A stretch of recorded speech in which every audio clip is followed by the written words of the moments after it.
So these slogans that appeal to people who know nothing, who are thoughtless, who are motivated to some degree by their compassion, in the case, let's say, of the useful idiots, and then motivated by the desire to use compassion as a camouflage by the more psychopathic types. But it sounds good, and the left can claim, well, you know, it was a really good idea, and look at all the terrible things capitalism does, and capitalism does concentrate power and wealth in the hands of fewer and fewer people, which it does, but so does every other economic system ever invented or discovered. So it's not, you know, attributable to capitalism.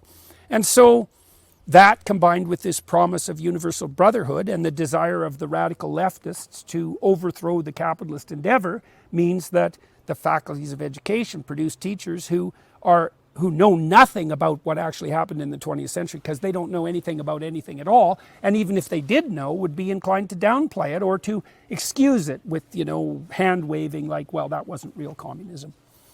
So let's focus, we've got the dissidents on one hand who are very, very rare in the system. But what about the majority of the population? And let's focus on them for a moment, particularly in the Soviet Union. Maybe you can talk about other authoritarian regimes in the 20th century as well. But how did the majority of the population react to, say, Soviet propaganda, Maoist propaganda, Nazi propaganda? Well, and what was the aim of that propaganda?